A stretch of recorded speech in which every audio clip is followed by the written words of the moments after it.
సంసోను గాడిద పచ్చి దౌడ తీసుకొని 1000 మందిని చంపాడు. చంపిన తర్వాత అతడు చాలా అలసిపోయాడు, సొలిసిపోయాడు, సొమసిల్లుతున్న దశ.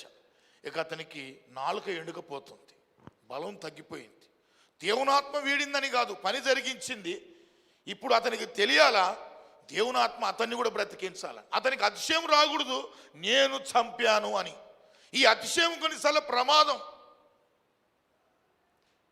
అందుకు దేవునాత్మ వాడుకున్నవాడే కదా. మరి అప్పుడు దాహం వేయడం ఏంటి? అతనిలో నాలుక వెండిపోకుండా చేయగట్టకు సమర్థుడు కాదా ముమ్మాటికి? కానీ అతని నోటితో అతను అడగాల దేవుని దగ్గర.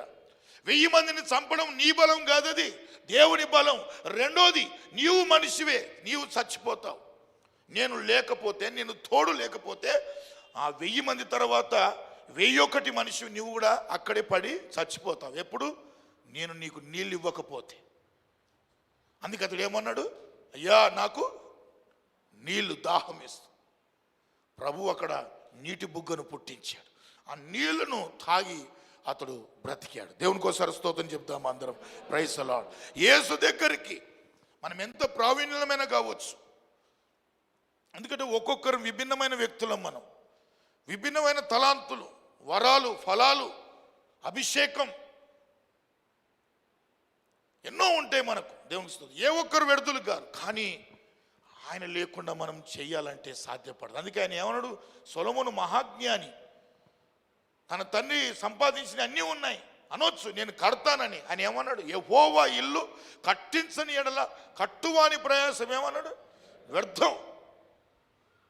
అన్ని సమకూర్చాడు తండ్రి, ఏం తక్కువైంది నీకు అనొచ్చు. పనివారు ఆరోగ్యం చెడిపోవచ్చు, శత్రువులే దాడికి రావచ్చు, వాతావరణం సహకరించకుండా భూకంపమే రావచ్చు, ఏదైనా జరగవచ్చు. అందుకంటే యెహోవా ఇల్లు కట్టించిన కట్టువాని ప్రయాసము వ్యర్థం. అంటే ఇక్కడ ప్రయాసం అవసరమే, కట్టించేవాని యొక్క ఆలోచన, తోడు, సహాయం కూడా చెప్పాల అవసరమే. దేవునికి స్తోత్రం చెప్దాం అందరం. హల్లెలూయా.